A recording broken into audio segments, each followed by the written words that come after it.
Ladies and gentlemen, in this episode, you are going to hear opinions. And while the podcast is endorsed by Uriah Heep, the opinions of the host and various guests do not necessarily represent the opinions of the band or any of the members past or present. With that being said, let's celebrate the music of Uriah Heep.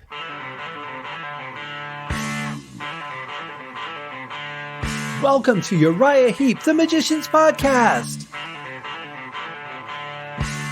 I'll be covering every studio song the band has recorded and every bonus track that I can find. Each week we'll go over a new song from the beginning to where they are currently, and as they keep adding albums, I'll keep adding shows. Let the deep dive party begin. In the magic garden, some were singing, some were dancing. Hello and welcome to Uriah Heep, the Magician's Podcast. We have a great song for you on the show today, but before we get to Cheat and Lie, we're going to talk about some people who don't cheat and lie. We're going to talk about the wonderful people that help make this show happen, but I am very excited to bring you this song on this incredibly windy day here in Las Vegas as I'm recording. We do have a wind advisory out, and I would actually imagine, you know, there's a tree right outside the window, and it's been rustling heavily all day. I have to think it's probably hard to land aircraft today. I mean, I'm sure that they're well trained for it, but basically it's got to be a little scary out there in the skies.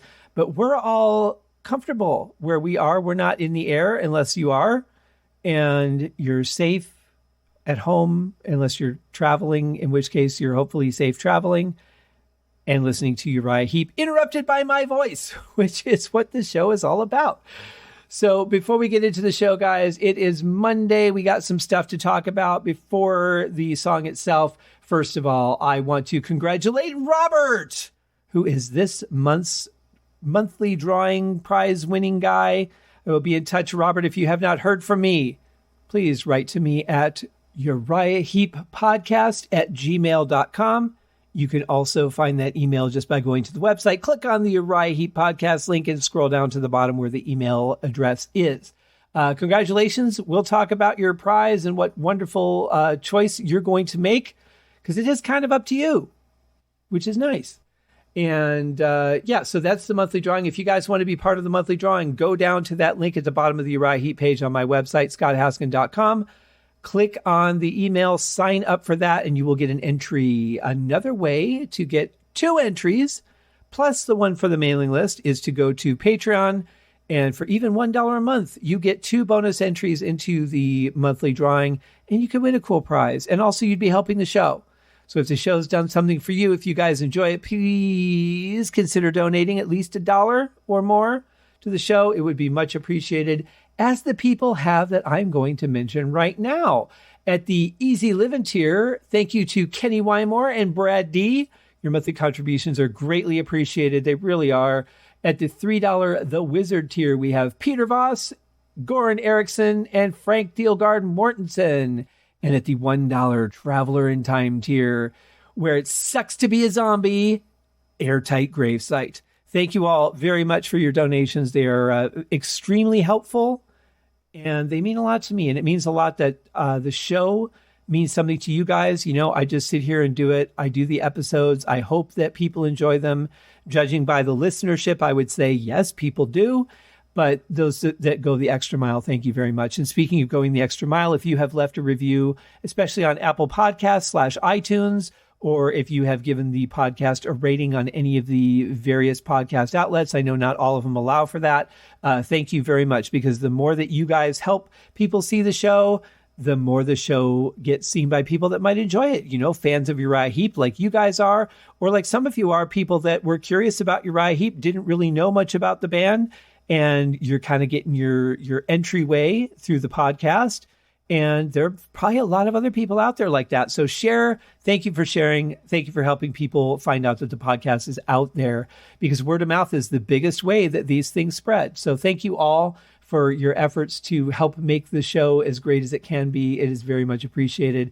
There are some other people, of course, as you know, if you're a regular listener, that helped make this show what it is. My good buddy that I went to high school with. We met at the end of our sophomore year when I first moved from Michigan to Colorado. Scott Lazinski, the fantastic graphic artist who did the logo.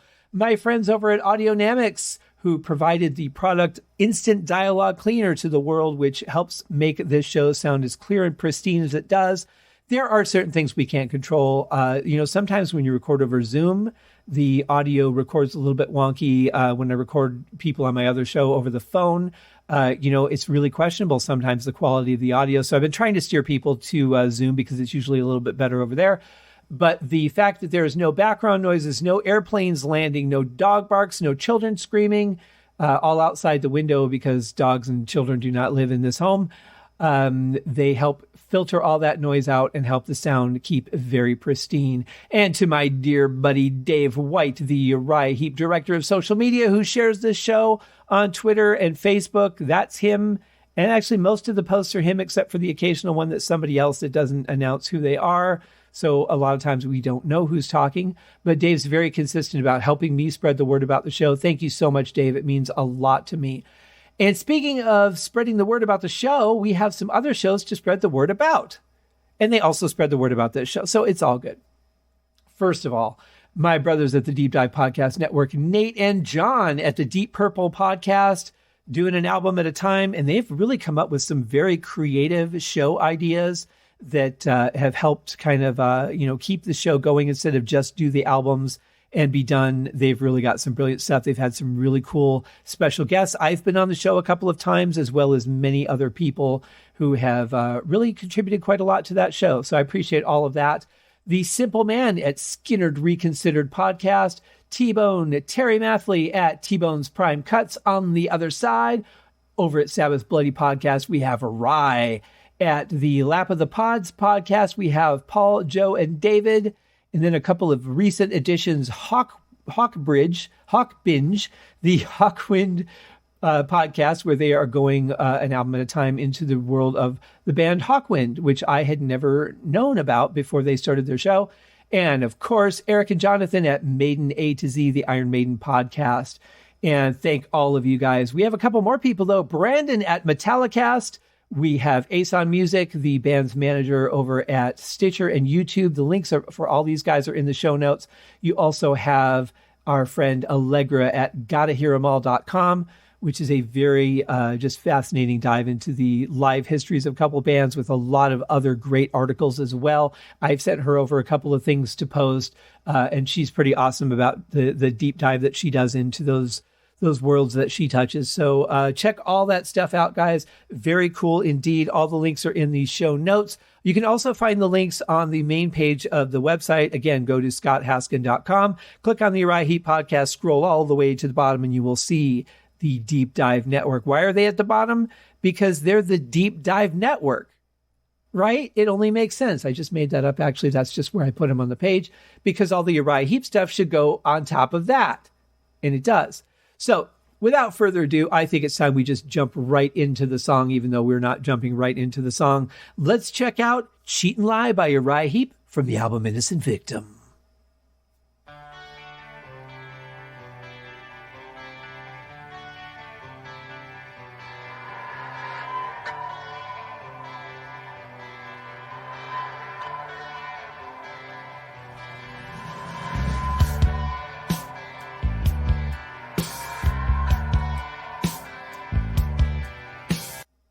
Well, very interesting intro. I love the sound effects. I love the mood that we're getting here. It's almost a continuation of Illusion in a way, just the mood that they're setting. But the bass and drums are very tight. That sounds good. I love the sound that Mick is getting on his guitar. It's kind of just like a slight bit of flange. Maybe there's a little bit of delay on it, but either way, it just sounds so warm and inviting, and just plays along beautifully. Very, very well done. Yeah, we're off to a good start. Now we're going to kick in with some vocals because, you have John Lawton there. Why wouldn't you? Well, it seems to me that I've been cheated, and it would appear that I've been lied to. All the promises that you repeated were never destined to come true. When I start Well, that was a bit of an odd break there. When you're doing a buzz roll like that on the snare drum, you kind of expect that it's going to go somewhere and maybe pick up tempo, maybe go into something else, but that just kind of stopped. So that was a little bit weird, but the buzz roll was solid itself. I really like the verse. I love what Mick's playing behind it. It's just very simple. It doesn't, again, have to be incredibly technical to be good, but it just has a nice little flow to it. Just kind of feel like I'm under a nice warm blanket of sound.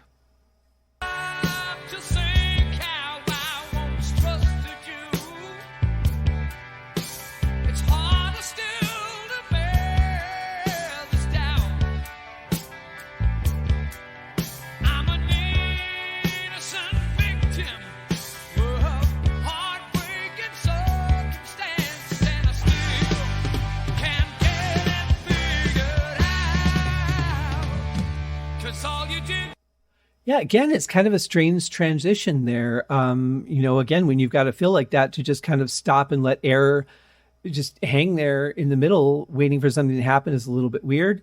I'm not saying it doesn't work. It's just a little bit off-putting to me because, especially as a drummer, I'm expecting it to be followed up by a crash cymbal or, a crash in a kick drum or something.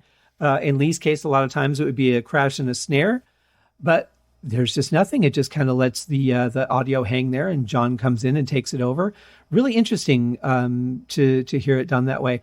Also, I don't know about you guys, but I feel like the bass and drums are a little bit loud in the mix for my taste. I feel like I'm standing right in front of them and seeing John singing like 20 feet away, and Mick is about 25 or 30 feet away playing guitar. It's just a really weird atmosphere, because the vocals are so much lower than what's going on with the drums and bass. But, the performances are fantastic.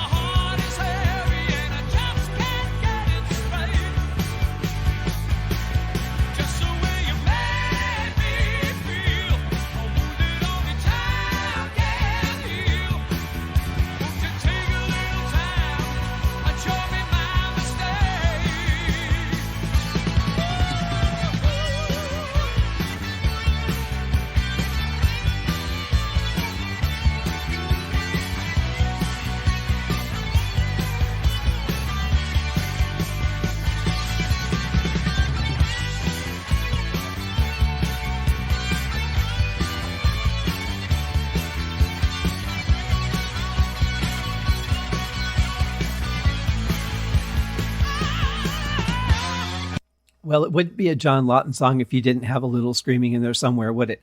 Nice solo. I think that it was one of those that just kind of replaced the vocal line and kept the song going, gave you a little bit of break from the sound of just the voice singing and gave you a different tone to listen to. Nothing fancy, nothing flashy, which is great. Just, the kind of song that sometimes you just have to play along with and not be too crazy, And it sounded just fine. I love the sound of the guitar. I love the level of distortion on it. It's just perfect for me for a song like this. And it was nice to have something riding over the bass and drums a little bit, because they are a bit dominant in the song, but very well done.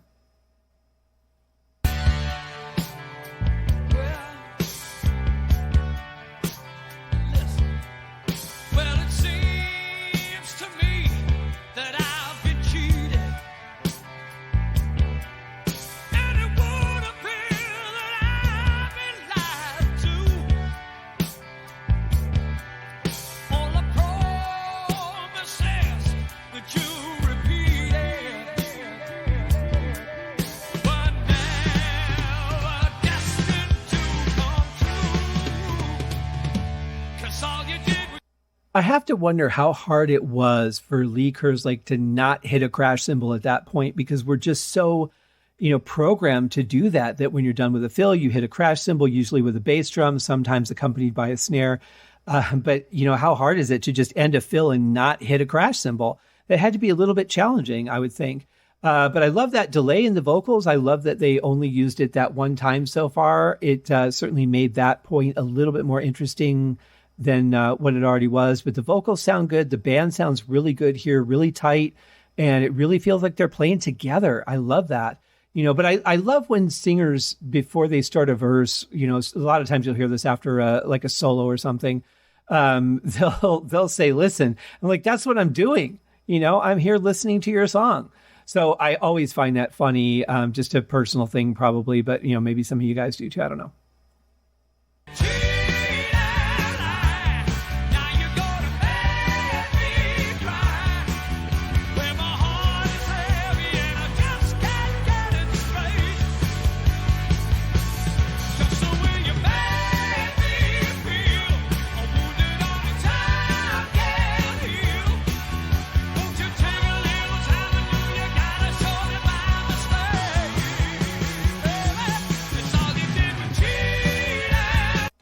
Okay, that was a fantastic drum roll right there. I'm going to wind back and play it for you again just because it was so cool. That is the kind of fill that Ian Pace from Deep Purple was really known for. It's like a buzz roll on a snare, but taken across the toms with the same intensity. Usually when you're playing rolls on the toms, you're doing it more sporadically. You're not bouncing off of them as much. It's very rare that you hear that in comparison. There's usually patterns. Typically sounds, a little tribal from time to time, but usually you just do a fill on the toms. And this is like, a snare fill, but played on the toms as if they were snares. So it's a really cool thing. You can hear it in Space Truckin' by Deep Purple. And I've always loved that. I can nail it maybe 2 or 3 out of 4 times that I try it, I want to say. But then again, I'm kind of out of shape. So what do you really expect?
Okay, that's not really a solo, so I don't mind stopping it here. Also, I don't think that's Mick. I think that's Ken Hensley, because I just realized I'm not hearing any keyboards in this song, and I know that the credits on the official Uriah Heep website showing Ken Hensley being the writer. So I'm going to guess that might be Ken playing. Also, it's more towards my right ear where Ken usually sits, so not physically. So I'm going to guess that that's probably him playing that lead part there. But either way, it sounds really good. I think it's a nice addition to the song. I was going to say the song should probably have, started fading out about 30 seconds ago because we weren't really getting anything new. But then they switched it up back to this part again. So that's kind of new, and we can extend the length of the song out a bit. The whole thing clocks in at 4:55, including the blank space at the beginning and the end. So not too bad, but kind of pushing out of the realm of radio play. Whereas I feel this song could have been a good radio play song.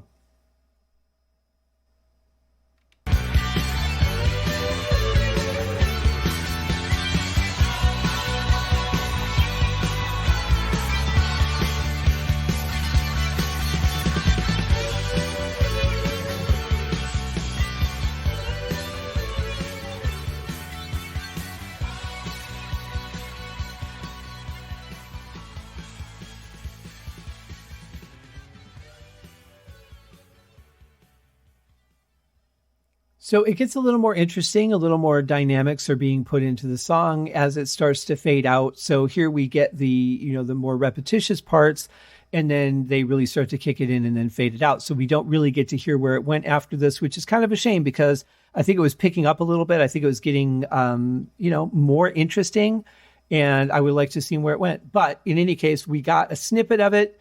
We can imagine by the quality of the musicians where it went. I'm sure it was somewhere very nice, but it could have been like 2 more seconds and they stopped playing. Who knows?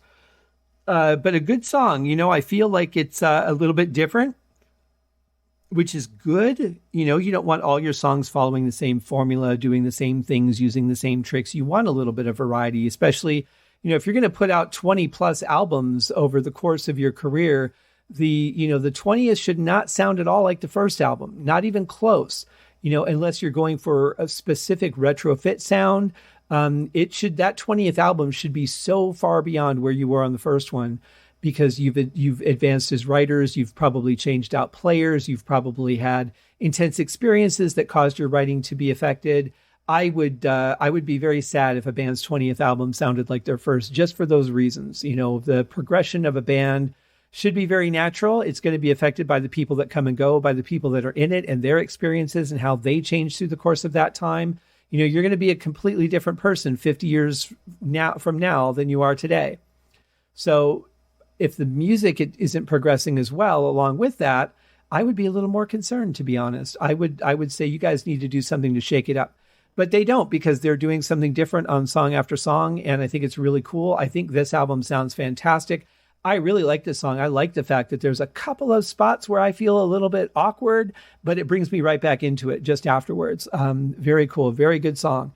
And that will do it, guys, for our Monday episode. Thanks for hanging in there with me for another show. We will be back tomorrow with another song from Innocent Victim, as we're actually getting close, just a couple more songs to the end of the proper album. So we'll see you guys tomorrow. Have a great day. Cheers.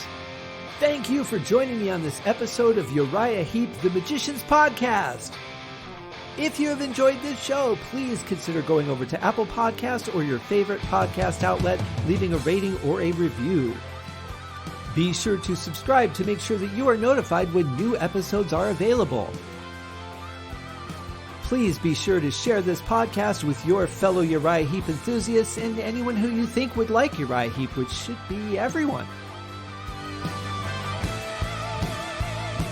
And if you are so inclined, please feel free to contribute to the Patreon account.